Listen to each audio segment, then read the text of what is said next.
네. 오늘은 한번 따라해 봅시다. 교회의 주인은 예수님.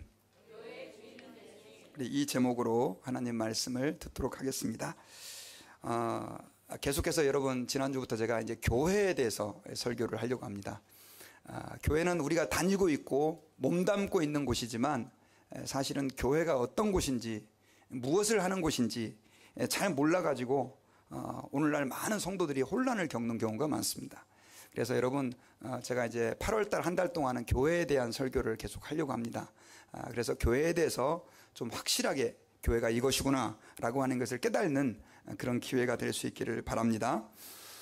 오늘은 이제 교회의 주인에 대해서, 교회의 주인이 누구냐, 이제 이 설교를 할 텐데요. 먼저 제가 대통령 이야기를 좀 하고 여러분들과 함께 말씀을 시작하기 원합니다. 사실은 지금 미국의 대통령이 오바마 대통령이죠. 그죠? 근데 그분이 이제 올해까지만 대통령을 하고 이제 그만두고, 이제 사실은 12월에는 새로운 대통령을 뽑는 선거가 있습니다. 그런데 이 오바마 대통령이 처음 상원 의원이었을 때 제가 미국에 온 지 얼마 안 됐거든요. 그리고 그때 영어를 별로 잘 못할 때 텔레비전에서 어떤 흑인 한 사람이 와가지고 연설을 하는데, 영어를 잘 모르는데도 와, 저 사람 진짜 연설 잘한다, 저 사람 대통령 되겠다, 제가 제 집사람한테 그랬어요. 그때만 해도 뭐 대통령 이야기도 안 나올 때. 근데 정말로 대통령이 됐어요. 그래서 제가 사실 오바마 대통령을 처음엔 좀 굉장히 좋아했습니다. 굉장히 젊고 또 개혁적인 마인드를 가지고 있었고. 근데 죄송하지만은 뭐 다른 정책은 또 그렇다 치지만 특별히 그가 임기 동안에 동성애를 범세계적으로 확장시킨 거에 대해서는 제가 아주 너무나 혐오하고 있고, 특별히 여러분, 지금 미국이 동성결혼을 합법화시키고 그뿐이 아니라 지금 전 세계에 동성애를 널리 전파하고 있어요. 이거 우리가 참 안타깝게 생각하고 기도해야 돼요. 다음 대통령을 뽑을 때 저는 사실은 그래서 이런 부분들을 굉장히 고려하려고 생각을 좀 하고 있습니다. 그런데 여러분, 그 오바마 대통령이 동성애를 범세계적으로 확장을 시키면서 이런 에피소드가 있었어요. 그 아프리카에 굉장히 가난한 작은 우간다라고 하는 나라가 있습니다. 인구가 뭐 한국 사람하고 거의 비슷한 아주 작고 가난한 나라인데, 그 우간다의 대통령이 이름이 무세베니라고 하는 사람인데, 이 무세베니가 우간다에서는 동성애를 절대 합법할 수 없다, 그래가지고 반동성애법을 제정하려고 했습니다. 그런데 그 소식이 이제 미국 대통령에게 전해지니까 대통령이 그 무세베니에게 압박을 막 가했죠. 동성애를 받아들여라, 동성결혼을 합법화시켜라, 그건 인권의 문제다. 그래가지고 우리 한국의 지금 유엔 사무총장으로 있는 반기문 총장도 같이 압력을 가한 그런 일이 있었어요. 작년에 있었던 일이에요. 근데 그때 압력을 가해도 안 들으니까 오바마 대통령이 그때 그 아프리카 무세베니 대통령에게 이런 제안을 했습니다. 내가 너희들에게 400 밀리언 달러, 그러니까 우리나라로 돈으로 말하면 4천억 원입니다. 4천억 원, 400 밀리언 달러를 너네 나라에게 도와주겠다. 그러니까 동성애를 합법화시켜라, 반동성애법을 취소해라, 이렇게 얘기를 했어요. 그랬을 때 그 우간다의 무세베니 대통령은요, 동성애를 강력하게 반대하면서 우간다 국민이 오직 살 길은 하나님의 말씀대로 사는 것밖에 없습니다, 그리고 그걸 거절했어요. 여러분, 그 뉴스를 보셨는지 모르겠지만, 그래서 제가 별로 대통령을 그동안 별로 안 좋아했는데, 뭐 그분의 삶들을 자세히는 잘 몰라요. 그러나 야, 저 사람 대단한 사람이다 하면서 지금 주목하고 있습니다. 실제로 여러분, 우간다는요, 과거에 그 동성애로 인해서, 동성 간의 그 성관계, 섹스로 인해서 에이즈 환자가 전 국민의 40%를 넘었습니다. 그리고 일반 가정에서조차도 자녀들이 에이즈 환자로 태어나가지고요, 동성애와 에이즈 문제로 인해서 그 국가는 천문학적인 돈을 지불해야 했고, 나라 전체가 마치 지옥과 같은 그런 상태로 변해버렸습니다. 그때 정권을 잡고 있었던 그 우간다의 무세베니 대통령은요, 그 에이즈 문제와 동성애 문제를 해결하기 위해서 처음에는 공산주의를 한번 받아들여 보려고 했었어요. 그런데 거기에도 답이 없고, 나중에 동성애와 이런 에이즈 문제에 대해서 아주 혐오스러워하는 무슬림을 좀 받아들이려고도 했는데, 거기에서도 답을 찾지 못하고 결국 이 사람이 성경을 읽다가 예수 그리스도를 믿고 거기에서 이제 우리나라의 문제를 해결할 방법을 찾은 거예요. 그래가지고 이분이 계속해서 노력한 가운데 그 40%가 넘는 에이즈 환자들이 몇 퍼센트로 줄어들었느냐? 4.3%로 감소가 됐대요. 여러분 굉장히 놀랍지 않습니까? 그러면서 그가 하나님 아버지 앞에서 대통령이지만 그가 독립 50주년에 이런 고백을 그 기념식 때 했다고 합니다. 그는 기념식 그 연설의 초반부에 자신의 죄와 국가의 죄를 회개하는 기도를 드리면서 이렇게 기도를 했대요. 하늘에 계신 아버지 하나님, 우리 우간다 사람들은 우리를 위한 하나님의 선하심에 감사하기 위하여 이 자리에 섰습니다 하면서 그들의 나라 안에 만연한 우상 숭배, 그리고 마법, 또 주술, 성적인 타락, 방탕함들을 회개하고요, 그가 나중에 기도의 마지막 부분에서는 이렇게 기도를 했대요.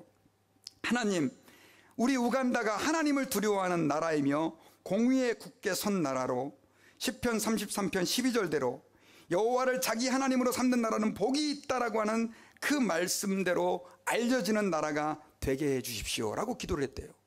대통령이 국가 독립 50주년 기념에.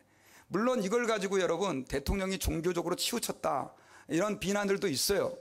하지만 우리는 그의 그 믿음의 담대함과 국가 지도자로서 가지고 있었던 그 철학에 대해서는 정말 칭찬할 만하다는 것이죠. 여러분, 나라의 대통령 한 사람이 어떤 사람이 세워지느냐, 이것은 굉장히 중요합니다. 사실 우리나라도 마찬가지고 미국도 마찬가지고 어떤 나라이든지 조직의 리더는 그 조직의 전체 방향을 결정하는 중요한 역할을 하기 때문에 그렇습니다. 여러분 마찬가지입니다. 교회도 마찬가지예요.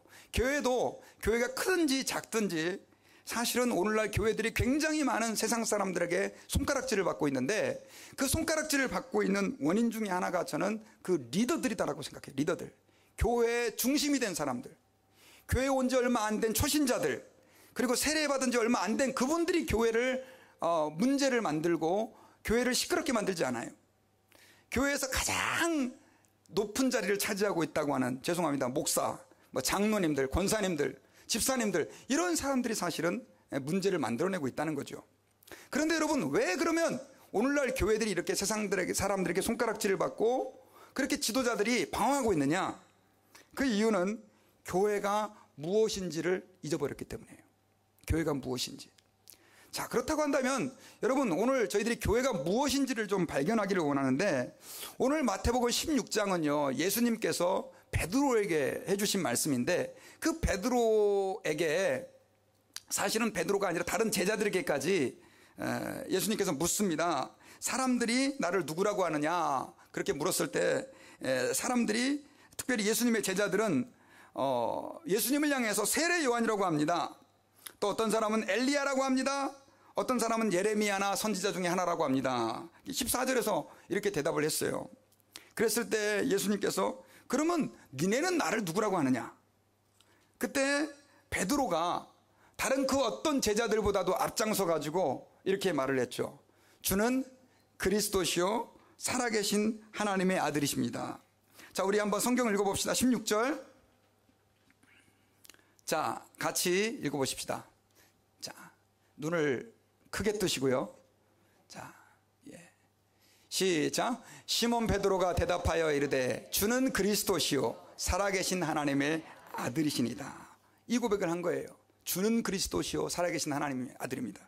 근데 이 이야기를 듣고 예수님께서 너무 기뻐하셨습니다. 그러면서 시몬아, 네가 복이 있다. 그것을 알게 해주신 분은 하나님이다 라고 말하면서 교회에 대한 중요한 얘기를 해주셨어요. 주님이 내가 교회를 세울 것이다, 그 얘기를, 그 예언을 베드로에게 해주시는 내용인데요, 그 내용의 말씀이 이제 18절과 19절에 나와요. 자, 18절 한번 더 읽어봅시다. 시작. 또 내가 내게 이르노니 너는 베드로라. 내가 이 반석 위에 내 교회를 세우리니 음부의 권세가 이기지 못하리라. 자, 예수님께서 그 베드로의 고백을 듣고 나서 뭐라고 얘기를 했냐면, 내가 너에게 이르노니 너는 베드로라. 이 반석 위에 내 교회를 세울 것이다. 교회를 세운다는 말씀을 하고 계세요. 자, 그러면 제가 여러분들에게 한번 여쭤볼게요. 예수님께서 지금 이 고백을, 이 이야기를 베드로와 나누기 전까지 교회라고 하는 것이 그전에 존재했습니까? 존재하지 않았습니까? 존재하지 않았죠. 왜냐하면 이미 존재했다 그러면 주님이 또 교회를 세운다는 말씀을 하실 필요가 없죠.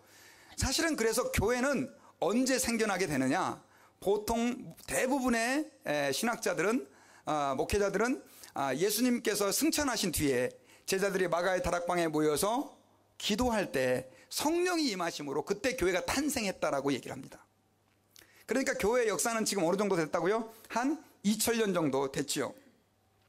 그렇게 해서 이제 교회가 탄생하게 됐는데 주님이 지금 그것을 예언하고 계시는 거예요. 예언.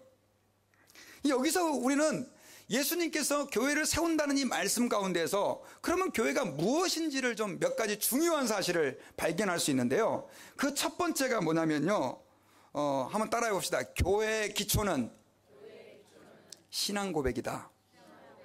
여러분, 이게 무슨 말이냐면요, 교회라고 하는 것은 그 기초가 어디 위에 서 있느냐면 신앙 고백 위에 서 있다는 것이죠. 여러분, 집은 다 어디 위에 세워집니까? 파운데이션. 예. 여러분, 집 빨리 짓고 싶다 그래가지고요, 밑에 콘크리트 같은 거 이렇게 파운데이션 안 만들고 그냥 집을 지면 빨리 지을 수 있을지 모르겠습니다. 그러나 어떻게 됩니까? 그냥 무너지죠. 바람 불면 넘어갑니다. 그래서 미국에서도 이 달라스 지역도 특별히 이 파운데이션이 굉장히 중요해요. 지금 우리 얼빙에 있는 분들은요, 땅이 막 하도 많이 흔들려가지고 그 파운데이션 때문에 고생을 굉장히 많이 하는데, 여러분, 교회도요, 그 파운데이션 기초가 있는데 그 기초가 뭐냐는 게, 교회가 어디 위에 세워졌느냐, 교회는 신앙 고백 위에 세워졌다라고 하는 것이죠. 여러분, 국가가 만들어지려고 한다면요, 아까도 그 무세비니 대통령을 얘기했지만 모든 국가는요 다 뭘 가지고 있냐면 컨스티튜션이라고 그래서 헌법을 가지고 있습니다. 헌법. 그래서 미국도요, 그 헌법을 가지고 그 헌법 위에 나라가 세워져 있어요. 그래서 모든 미국의 정치는, 그 다음에 경제는, 방향은 그 헌법에 의해 결정이 되어지는 것이에요. 근데 주님께서 특별히 교회를 이 신앙 고백 위에 세웠다, 이게 무슨 말이냐면요, 여러분 아까 우리 18절 말씀을 좀 자세히 살펴보면요, 자, 주님께서 이런 말씀을 하세요. 또 내가, 여기서 나는 예수님이에요. 내게 이르노니 너는 베드로입니다. 내가 베드로 너한테 말하노니 너는 베드로라. 내가 이 반석 위에 내 교회를 세운다 라고 얘기를 했어요. 여기서 이 반석 위에 내 교회를 세운다. 교회는 지금 사실 어디 위에 세워져 있는 겁니까? 반석 위에 세워져 있는 거예요. 근데 제가 왜 그걸 신앙 고백이라고 얘기를 했냐면요, 사실 이 반석이라는 게 뭐냐, 이 캐톨릭 신학자들은요, 천주교에서는 이 반석을 뭐라고 해석을 하느냐면요, 베드로 자신이라고 해석을 해요. 너는 베드로라, 내가 이 반석 위에. 그래서 그 헬라어의 그 베드로라는 말이 페트로스라고 하는 말인데, 그걸 갖다가 이 베드로 위에 예수님이 뭘 세웠다? 교회를 세웠다, 이렇게 얘기하는 거예요. 그리고 베드로가 죽으니까 그 베드로가 받은 그 기초를 누가 물려받았느냐? 교황이, 포프, 교황이 물려받았다라고 얘기를 하는 거예요. 그러니까 교황은 뭐가 됩니까? 교회의 기초라고 주장하는 거예요. 그래서 교황 한 사람이요, 캐톨릭 교회는 모든 교회를 좌지우지할 수 있어요. 그러나 그것은 잘못된 성경 해석이에요. 왜냐하면 베드로라는 말과 이 반석이라는 말이 원문을 보면 달라요. 다른 걸 얘기하는 거예요. 그럼 이 반석이 뭘 얘기하느냐? 베드로를 얘기하는 게 아니라, 아까 앞서서 우리 말씀 한번 보십시다. 16절. 자, 시작. 시몬 베드로가 대답하여 이르되 주는 그리스도시요 살아계신 하나님의 아들이시니이다. 이 고백이 뭐냐? 바로 반석이라는 거예요. 이 신앙의 고백이. 그러면 주님이 베드로의 그 신앙 고백 위에다가 뭘 세우겠다고 말씀하고 계세요? 교회를 세우겠다고 말씀한 거예요. 여러분, 예배 시간에 보면 저희가 뭐 합니까? 사도신경 하잖아요. 사도신경. 나는 전능하신 아버지 하나님 천지의 창조주를 믿습니다. 옛날에는 전능하사 천지를 만드신 아버지 하나님을 내가 믿사옵고, 이렇게 얘기했잖아요. 저희들이 이거 왜 하느냐? 우리는 이 고백 위에 서 있는 사람이라는 뜻이에요. 근데 그 고백의 가장 핵심이 뭐냐? 바로 예수 그리스도는 그리스도시요, 예수님은 그리스도시요, 살아계신 하나님의 아들이다 라고 하는 이 고백이다 라고 하는 것이죠. 그래서 여러분, 이거 기억하셔야 됩니다. 교회는요, 정체성이 뭐냐? 예수님을 그리스도라고 하는 말은요, 기름 부음을 받았다는 뜻이거든요. 구약시대에는요, 세 부류의 사람에게 기름을 부었어요. 왕을 세울 때 왕에게 기름을 붓고, 그 다음 또 제사장을 세울 때 제사장에게 기름을 붓고, 그 다음에 하나님의 말씀을 전하는 선지자를 세울 때 기름을 부었어요. 근데 예수님은 그 모든 세 가지 일을 하나님의 대리자로 행하시는 분이라는 뜻이에요. 그게 바로 그리스도시요. 그리고 예수님을 뭐라고 고백해요? 살아계신 하나님의 아들이다. 그러니까 여러분, 이 말은 무슨 말이냐면, 사실은 교회는요, 예수 그리스도를 하나님의 아들로, 그리스도로 고백하는 사람들이 그 기초 위에 세워진 곳이 교회라는 뜻이에요. 좀 여러분 어려운 내용이죠? 그런데 이게 왜 중요하냐? 여러분, 제가 한번 솔직하게 여쭤볼게요. 여러분, 교회 왜 나오세요? 왜 교회에 오셨습니까? 왜 여러분은 신앙생활을 하기로 결정하셨습니까? 어떤 분들은요, 교회에 오실 때, 그 교회 가면 목사님이 신령해가지고 병자를 위해 기도해주면 병이 잘 낫는데, 그래가지고 교회 나오는 분들이 계세요. 또 어떤 분들은 전도할 때, 예수 믿으면 하나님이 물질의 축복을 준대. 그래가지고 교회 다니니까 물질의 축복을 받는 또 사람들이 옆에 있거든요. 그러니까 교회 가면 물질의 축복을 받는구나. 그래가지고 교회 나오는 사람들이 있어요. 또 어떤 분들은 우리 자녀들은 전부 다 골칫거리에 문제덩어리인데, 저 신앙생활 잘한 장로님 애들 보니까 애들이 다 잘 됐어. 예수를 믿으면 애들이 잘 된대. 그래가지고 신앙생활 해야지 하면서 교회 나오는 분들이 있어요. 또 어떤 분들은 이민생활에 한국 사람 만나기도 힘든데, 그래도 일주일에 한 번만 시간 내면 되는데 한국 사람 만나야지 하면서 오는 사람도 있고요. 진짜 어떤 분들은 다사랑교회는 밥이 달라스에서 제일 맛있어. 밥 먹으러 가야지 오는 사람도 있어요. 다 환영입니다. 다 환영입니다. 그러나 여러분, 그것은 본질이 아닙니다. 여러분, 그렇게 오셨다 할지라도 교회의 멤버가 되려고 한다면, 여러분, 그런 분들은 교회의 손님은 될 수 있습니다. 손님은 될 수 있어요. 그러나 교회의 멤버가 되려고 한다면 교회의 성도들 한 사람 한 사람은 예수님은 그리스도시요, 살아계신 하나님의 아들이고 그분만이 나의 구원자이시다라고 고백할 수 있어야 돼요. 아멘. 그 고백이 바로 교회의 기초다. 주님이 그랬잖아요. 내가 그 반석 위에 내 교회를 세우리니, 이렇게 말씀을 여러분 하고 계시는 거예요. 여러분 한번 맞춰보세요. 이 사람이 누군지. 이 사람은요, 매일매일 비싼 새 옷을 입습니다. 진짜 비싼 옷을 입어요. 매일매일. 그리고 지나가는 모든 사람들이 그를 다 쳐다봐요. 또 몸매는 얼마나 좋은지 몰라요. 근데 시간이 지나도 이 사람은 살도 안 빠집니다. 엄청 날씬해요. 또 얼굴도 완전 동안이에요. 늙지도 않는 것 같아요, 서울에 가도. 여러분, 뭐 하는 사람인 것 같습니까? 굉장히 센서가 빠르시네요. 저는 여러분들이 연예인이요 그럴 줄 알았는데, 마네킹을 저희 집사람한테 얘기 안 해줬는데 어떻게 알고. 마네킹이에요, 마네킹. 여러분, 마네킹은요 사람이 아니에요. 그런데 어떻게 말하면 연예인들보다 더 높은 영광을 누리고 있어요.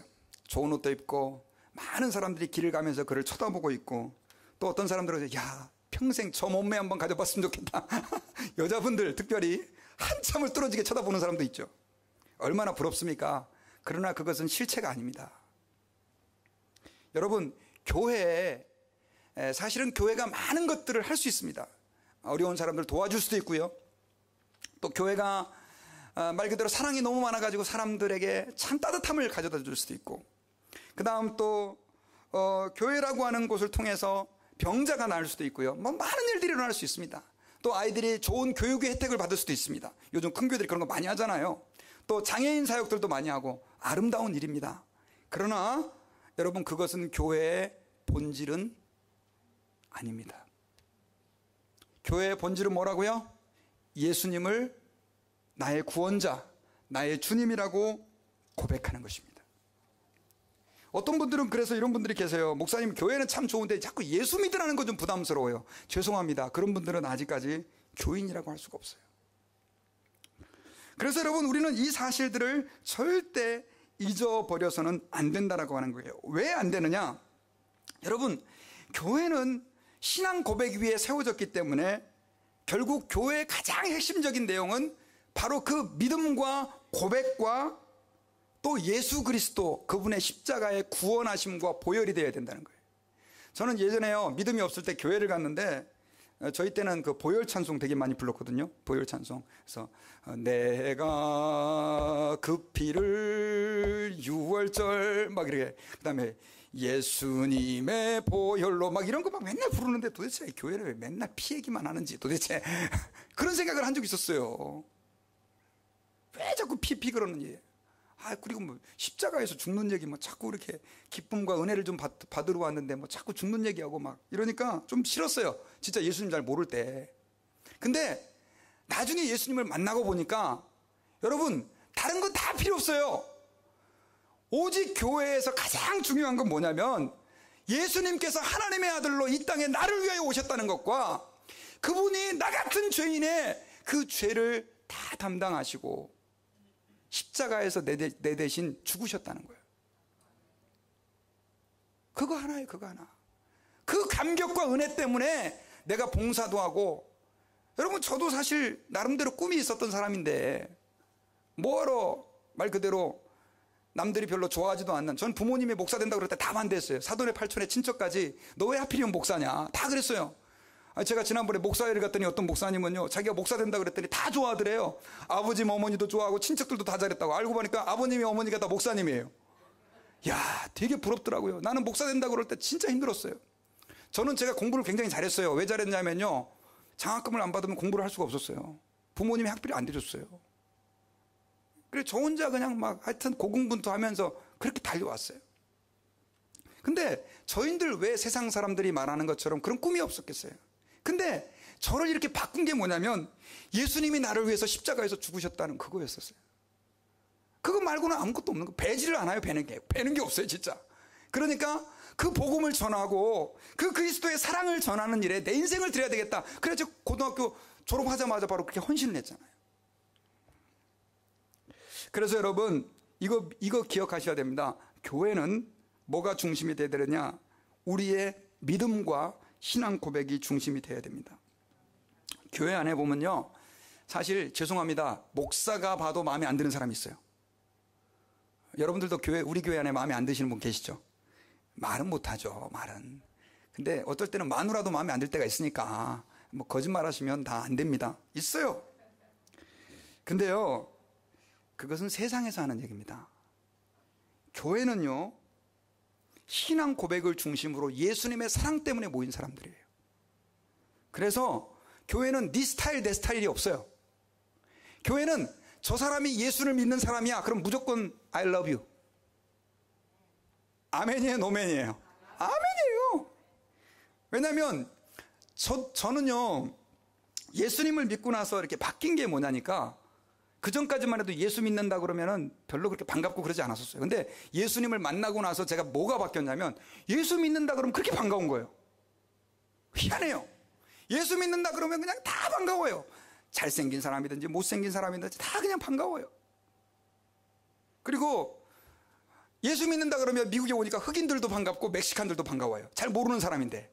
그래가지고 제가 속기도 많이 속았어요. 목사라고.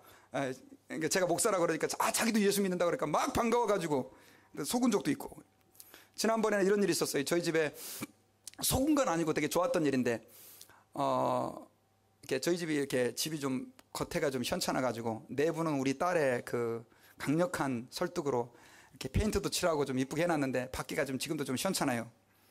그래서 페인트를 좀 칠할까 봤더니 저희 동네 다른 집이 페인트를 막 칠하는 거예요. 그래서 제가 거기 가서 좀 봤어요. 그리고 견적을 한번 뽑아보려고. 그랬더니 이제 그 페인트를 칠하는 사람이 멕시코 사람이었었어요.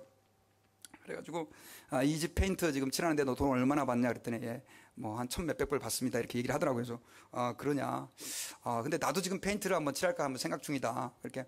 그러냐 그러면서 그럼 내가 견적을 뽑아보겠다고 이렇게 저희 집으로 와가지고 저희 이게 동네 집 하우스를 삥삥 돌면서 이제 견적을 다 뽑아요. 그러다가 이제 이런저런 얘기하다가 나중에 너 지금 이렇게 혹시 종교가 있냐, 제가 이제 또 전도를 좀 하려고 종교가 있냐 이렇게 물어봤더니 자기 크리스찬이라는 거예요. 크리스찬. 얼굴이 너무 은혜스럽게 생겨가지고 그랬더니 야, 나 목사다 그랬더니 야, 그러냐고 둘이 막 얼싸안고 좋아가지고요. 너 반갑다고 막 그러면서 나중에 야, 니네 집 원래 1,000몇백 불인데 내가 야, 한 800불 해줄게 이렇게 하는 거예요. 야, 참 여러분 이게 뭐예요 도대체? 여러분 한번 좀 잘 활용해 보세요. 예, 그냥 모르겠어요. 그 사람도 제가 목사라고 하는 것 때문에 좋아했을까요? 사실은 에이시안이잖아요. 그 사람의 입장에서 보면 별로 그렇게 좋아하는 사람들이 아니에요. 우리는 신앙 고백에 우리가 서 있기 때문에 그런 거예요. 그래서 여러분 우리는 이걸 잊어버리면 안 돼요. 교회는 어디 위에 서 있다? 신앙 고백 위에 서 있다. 그리고 두 번째로 기억해야 될 것은요, 교회의 주인은 예수님이고 교회를 세우시는 분도 예수님이다 라고 하는 사실을 기억해야 돼요. 여러분 우리 18절에 아까 다시 한번 봅시다. 자, 여기 보니까 교회에 대해서 우리가 두 번째 중요한 단서를 발견할 수 있는 것은 뭐냐면 주님이 이랬어요. 내가 내게 이르노니 너는 베드로라. 내가 이 반석 위에 내 교회를 세우리니. 한번 따라해 봅시다. 내가 이 반석 위에 내 교회를 세우리니. 여러분 누가 교회를 세워요? 예수님이. 그리고 누구의 교회를 세워요? 예수님의 교회. 근데 여러분 실제로 오순절날 교회가 이제 만들어졌잖아요. 그때 예수님은 계셨어요, 안 계셨어요? 이미 승천하시고 안 계셨어요. 그러면은 누가 교회를 세운 거예요? 제자들이 세운 거잖아요. 근데 예수님은 뭐라고 얘기를 해요? 제자들이 세웠지만 그 교회는 제자들이 세운 게 아니에요. 예수님이 세웠다는 거예요. 실제로 그 교회는 예수님이 보내신 성령에 의해서 세워졌어요. 그래서 교회는요, 제자들이 세웠지만 제자들 것이 아니고 누구 거였습니까? 예수님 거였어요. 오늘날도 마찬가지예요. 교회들이 지금 많이 있죠? 교회 누가 세웁니까? 에이, 여러분 목사가 세우죠. 개척교회 하잖아요. 사람들 모아가지고 우리 개척합시다 해가지고 하잖아요. 개척. 목사가 교회 세우잖아요. 또 어떤 교회는요, 장로님이 세워요. 장로님 돈이 많아가지고 그분이 내 건물 하나 탁 살게요. 해가지고 그냥 교회 탁. 그런 교회들도 많아요. 뭐 어떤 교회는 집사님들이 세우는 데도 있고. 하여튼 교회는 1차적으로 누가 세우냐면 목사, 장로, 집사 뭐 이런 사람들이 세워요. 새신자가 교회 세우는 일은 별로 없더라고요. 근데 교회는 사람이 세우는데요, 오늘 말씀에 의하면 그 교회가 예수 그리스도를 믿는 신앙의 고백 위에 세워지는 교회라고 한다면 그 교회는 누가 세우는 겁니까? 예수님이 세우는 거예요. 그러니까 주님이 허락하지 않으면 교회는 세워질 수가 없어요. 근데 여러분 가짜 교회들도 많아요. 그래서 우리가 기억해야 돼요. 진짜 교회는 반드시 주님이 세우는 교회예요. 주님이 세운 교회. 우리 교회가 만약 진짜 교회라고 한다면 이 교회는 누가 세운 겁니까? 주님이 세우신 거예요.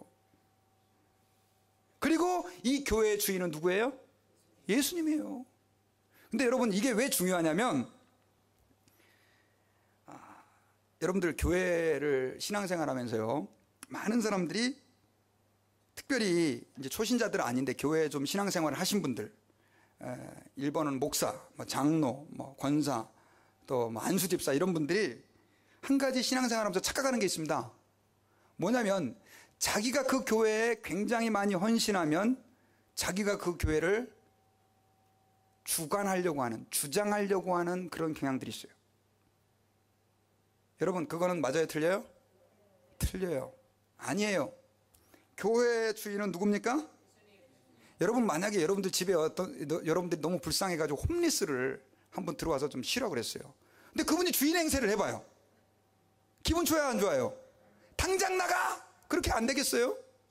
여러분 교회의 주인은 죄송합니다, 목사가 아닙니다. 장로님도 아니고 권사님도 아니고 집사님도 아니에요. 그러면 교회의 주인은 교인인가 보다. 천만의 말씀 만만의 콩떡입니다. 세상에 나라들은요, 우리는 민주주의의 영향을 많이 받았어요. 대한민국의 주인은 누굽니까? 대한민국의 주권은 누구에게 있어요? 국민에게 있다. 그러니까 대통령도 뭐냐? 까불지 마라. 이렇게 요즘 국민들 얘기하잖아요. 사실 맞는 말이에요. 그러나 여러분, 교회의 주인은 여러분들이 아니에요. 그러니까 여러분들이 교회 주인 행세를 하면 안 돼요. 목사도 안 돼요. 장로도 안 되고 집사도 안 되고. 목사, 장로, 집사, 권사는 뭐 하는 사람이냐?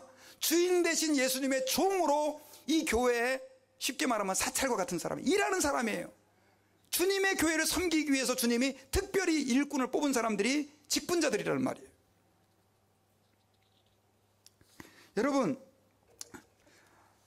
어떤 사람은요, 자신의 전 재산을 털어가지고요, 교회를 개척한 사람이 있어요. 뭐 요즘 말로 말하면 몇십만 불, 몇백만 불 교회를 세웠습니다. 근데 여러분 기억하셔야 돼요. 그 교회가 교회라고 하는 이름으로 등록되는 순간 더 이상 그 교회는 그 사람 게 아닙니다. 이거 기억하셔야 돼요. 그 사람이 목사를 할지라도요, 교회는 절대 사람 것이 될 수가 없습니다. 교회는 누구 거냐? 주님의 것이다. 제가 신학교 다닐 때 선배 목사님들, 저희 교수님들에게 늘 들은 이야기가 하나 있었어요. 그게 뭐냐면, 목사는 보따리 쌀 준비를 하고 목회를 해야 된다, 이런 얘기를 했어요. 보따리를 싸가지고, 그러니까 쉽게 말하면 이사 떠날 준비를 하고 목회를 해라, 이런 얘기를 많이 했어요.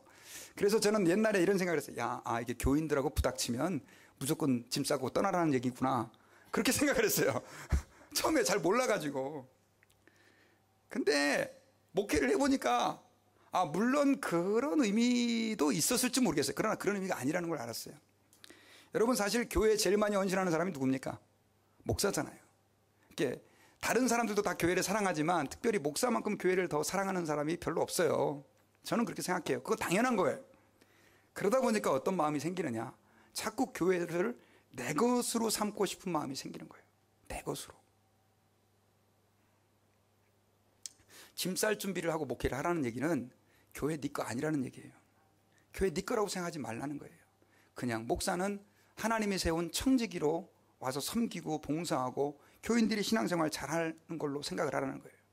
여러분, 제가 이민교회 와서 목회를 하면서 근데요, 참 놀란 게 있어요. 그게 뭐냐면 많은 교인들이 이 교회를 무슨 중소기업으로 생각을 해요. 그래가지고요, 제가 담임 목사니까 기영렬 목사는 다사랑 중소기업의 비즈니스의 무슨 사장이고, 여러분들은 지금 와가지고 고객이고. 여러분, 아니에요. 아니에요. 교회의 주인은 예수님이시고, 그 다음에 교회는 예수님에 의해서 세워지는 거예요. 저는 그냥 섬기는 종으로 와 있을 뿐이에요. 그러면 여러분, 교인들은 어떠느냐? 모든 교인들이 다 마찬가지죠. 그래서 여러분, 우리가 하나님 아버지 앞에서 기억해야 될 것이 뭐냐면요, 우리가 이런 마음을 가지고 교회의 주인이라고 하는 것을 안다고 한다면은, 사실은 교회에서는요, 절대로 사람이 빛나면 안 됩니다. 사람이 빛이 나면 돼요, 안 돼요? 안 돼요. 목사가 너무 빛나면 안 돼요. 뭐 저는 원래부터 빛나지도 않지만, 여러분, 그 목사가 너무 빛난 큰 교회들이 지금 욕을 먹는 이유가 바로 그겁니다. 교회는 목사가 빛나면 안 되고 누가 빛나야 됩니까? 예수님이 빛나야 되는 거예요.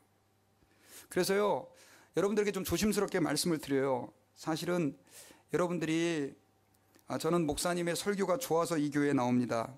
저는 이 교회 교육 프로그램이 좋아서 나옵니다.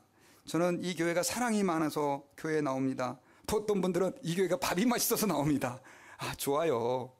하지만 여러분, 그것은 본질이 아닙니다. 오직, 물론 처음에는 그렇게 교회 나올 수 있을지 모르겠습니다. 그러나 오직 이 교회에서 영광과 찬양을 받으셔야 될 분은 누구냐면 주님이에요. 주님, 예수님. 그래서 여러분들이 교회에 나왔는데 그냥 목사님의 얼굴만 눈앞에 와르나른거리고 오늘 목사님 설교 진짜 좋았어, 야, 교회 다니면 난다, 그러면 예배 잘못 드린 거예요. 뭐 저는 그런 사람도 아니지만 제가 무슨 말을 하고 싶은 겁니까? 나를 위하여 십자가에서 피 흘려 죽으신 그 예수님의 사랑이 내 안에 나를 지배하지 않으면 그 사람은 교회를 지금 잘못 다니고 있는 거예요. 아니, 처음에는 여러분 잘 모를 수 있어요. 그러나 우리는 이곳에서 이 교회의 주인 되시고 이 교회의 설립자 되시는 예수님을 만날 수 있어야만 한다라고 하는 것입니다. 그래서 여러분들께 부탁을 드려요. 교회에서 인기 얻을 생각 아예 하지 마세요. 교회는 내 인기를 얻는 곳이 아니에요. 교회는 누가 인기를 얻는 곳이에요? 예수님이 인기를 얻는 곳이다라고 하는 거예요. 여러분, 그 사도행전에 나오는 아나니아와 삽비라 사건 아시죠? 아나니아와 삽비라 사건에 보니까 아나니아가 원래 교회 중직이었어요. 그런데 이 사람이 밭을 팔아가지고 교회에 헌금을 한 거예요. 교회를 너무 사랑해서? 아니었어요. 바나바라고 하는 다른 주님의 제자가 있었는데 이 사람이 자기 재산을 팔아가지고 교회에 헌금을 하니까 보니까 자기도 교회에서 나름대로 힘 있는 사람이었는데 갑자기 누가 뜨게 된 거예요? 바나바가 뜨게 된 거예요. 그러니까 이제 어떻게 해요? 나도 뜨려면 뭘 해야 돼요? 밭을 팔아야 되는 거예요. 그래가지고 와이프하고 둘이 이제, 왜냐면 지금 내 옆에 있는 친구가 이게 앞으로 뜨고 있으니까, 야 여보 우리 또 팝시다. 그러니까 당신 떠야지. 그러면 빨리 이거 밥 팔어. 그래가지고 밭을 팔았어요. 팔았는데 이게 왜 값이 땅값이 올랐는지 20만 불만 생각하는데 40만 불이나 된 거예요. 요즘 말로 말하면 큰 돈인 거예요. 그래가지고 야 우리 20만 불은 좀 그냥 우리 살림에 보태 쓰고 20불만 불만 내자. 뭐 그렇게 해도 누가 뭐라 그래요. 근데 거짓말을 한 거예요. 누구 앞에? 교회 앞에, 사도 앞에. 여러분, 교회 앞에 절대 거짓말하면 안 돼요. 뭐라고 거짓말하냐면 이게 밭을 판 돈 전부입니다. 차라리 반은 내가 집에서 하고 반만 드립니다 이랬으면 좋았잖아요. 그럼 누가 뭐라 그래요? 다 드리라고 그 강제로 억압한 것도 아닌데. 근데 하나님께서 베드로에게 그가 거짓말한다는 걸 알게 해주신 거예요. 그래가지고 어떻게 됩니까? 결국은 하나님이 그 자리에서 그 사람을 쳐가지고 돌아가시잖아요. 죽었어요. 부인도 거짓말 아닌 부인도 죽고. 여러분, 초대교회 이것은 참 비극적인 일이었어요. 근데 왜 이러냐? 주님이 주인이 아니라 자기가 주인이 되고 싶은 거예요. 그러니까 어떻게 해요? 하나님께서 그걸 용납하지 않으신 거예요. 여러분, 죄송합니다. 저를 위해서 기도해 주시는데 기억열 목사가 이 교회의 주인이 아닌 것처럼 살게 해달라고, 주인의 행세를 하지 않도록 기도해 주세요. 우리 중직자들을 위해서도 기도할 때도 마찬가지예요. 좀 극단적인 기도입니까? 그래서 여러분, 우리는 이 사실들을 절대 잊어서는 안 된다라고 하는 것입니다. 근데 여러분, 이게 쉽지가 않아요. 우리도 모르는 사이에 우리는 뭐가 되려고 그래요? 교회의 주인 행세를 하려고 그래요. 그래서 여러분, 요즘에 그 뜨는, 요즘은 아니지만 뭐 최근에 한 몇십 년 사이에 혹시 여러분 주님의 교회라고 하는 교회 들어보셨어요? 달라스에도 이렇게 주님의 교회가 있어요. 제가 잘 아는 목사님 목회를 하고, 어스틴에도 제가 아는 저희 교단 목사님이 주님의 교회, 어스틴 주님의 교회를 목회를 하고, 또 어제 보니까 포트워스에도 또 주님의 교회가 있더라고요. 여러분, 왜 자꾸만 교회 이름을 주님의 교회 이렇게 짓는 줄 아십니까? 자꾸만 사람이 주인 노릇을 하려고 그러니까. 근데 여러분, 우리는 하나님 앞에서 그래서 이 사실을 기억해야 돼요. 교회의 주인은 누구시다? 예수님이시다. 나는 절대 주인이 되면 안 돼요. 나는 오히려 바울이 고백한 대로 더 낮아지고 더 비천해지고. 제가 장로님 한 분을 기억해요. 고등학교 다닐 때 이제 저를 참 사랑해 주셨던 장로님이신데, 그때 제가 그 송종교회라고 하는 구미의 교회를 다녔는데 그분이 그 교회 장로로 심부하고 오셨어요. 그런데 그 교회가 성전 건축을 하게 됐어요. 그런데 이 장로님이 자기가 가지고 있었던 그 전셋집을 팔아가지고요, 교회에 헌금을 했어요. 다 성전 건축 헌금을. 그러면 이분은 어디서 살아요? 집이 없잖아요. 어디서 살았게요? 그분이 그 조그마한 상가에서 쌀집을 하고 있었는데 그 쌀집에다 구석에다 마루를 깔아가지고 거기서 두 부부가 사는 거예요. 근데 여러분, 저는 이제 고등학교 때는 그냥 장로님이 저렇게 하는구나 생각을 했거든요. 근데 지금 생각해보니까 그게 보통 헌신이 아닌 거예요. 이거 누가 감히 이렇게 할 수 있겠어요? 목사인 저도 그렇게 하라 그러면 그 쉬운 문제 아니거든요. 근데 제가 더 놀란 것은 그분은 교회에서도 너무나 겸손하게, 여러분 그 정도쯤 되면 목에다 힘줄 수 있잖아요. 근데도 저는 정말 무익한 종이라고, 아무것도 아니라고 늘 고개 숙이면서 겸손한 모습으로 교회를 섬기는 거예요. 진짜 그분이 있는지도 없는지도 모를 정도로. 여러분, 교회 성도들은 그래야 됩니다. 아멘. 예. 집 바치라 이것만 생각하지 마시고, 제가 말하는 것은 내가 어떤 헌신을 교회에다 드린다 할지라도 절대로 나를 드러내거나 주장하면 안 됩니다. 그 다음 마지막으로 교회는요, 사람의 생사를 결정하는 곳이에요. 자, 우리 19절 한번 같이 읽어봅시다. 내가 천국 열쇠를 내게 주노니 내가 땅에서 무엇이든지 매면 하늘에서도 매일 것이요 내가 땅에서 무엇이든지 풀면 하늘에서도 풀리리라. 여러분, 이게 무슨 말이냐면 주님이 베드로에게 뭘 줘요? 천국의 열쇠를 준다는 거예요. 근데 네가 그 열쇠를 가지고 땅에서 무엇이든지 매면 하늘에서도 매일 것이요 네가 땅에서 무엇이든지 풀면 하늘에서도 풀리리라. 여러분, 예수님께서 베드로에게 지금 뭘 주셨다고 얘기를 하고 있습니까? 천국의 열쇠를 주셨다라고 이렇게 이야기를 하고 있어요. 근데 여러분, 이 천국의 열쇠를 주셨다라고 하는 것은 특별히 굉장히 깊은 의미가 있어요. 천국의 열쇠, 천국에 무슨 열쇠가 있어요? 천국 문의 열쇠를 얘기하는 거예요. 그러니까 베드로에게 열쇠를 준 거예요. 그러니까 네가 이 천국의 문을 열면 열리고 닫으면 닫는다, 이런 뜻이에요. 천국 문은 원래 누가 열고 닫습니까? 예수님이. 근데 그걸 누구한테 줬다는 거예요? 베드로에게. 그래가지고요, 캐톨릭에서는, 천주교에서는 이렇게 얘기를 해요. 야, 베드로가 사람의 죄를 용서할 권한도 있고, 그 다음에 사람을 지옥에 보낼 권한도, 천국에 보낼 권한도 있다. 그리고 그 권한을 누가 물려받았다? 교황이 물려받았다. 아니에요. 왜 아니냐면요, 성경 어디에서도 그런 것을 가르쳐주지 않아요. 그럼 이 말의 뜻은 무엇이냐? 사실은 여러분, 천국의 열쇠를 줬다는 것은 교회에 천국의 열쇠를 줬다는 거예요. 교회. 베드로가 그 신앙 고백의 기초의 중심에 있었던 사람이잖아요. 여러분, 교회는 지금 뭘 가지고 있냐면 천국의 열쇠를 가지고 있어요. 그래서 여러분들이 이 천국의 열쇠를 사용할 수 있는데, 여러분 잘 들으셔야 됩니다. 그럼 이게 무슨 뜻이냐? 이게 무슨 뜻이냐? 아, 내가 이거 천국 갈 때 이 열쇠 가지고 열고 들어가는 건가?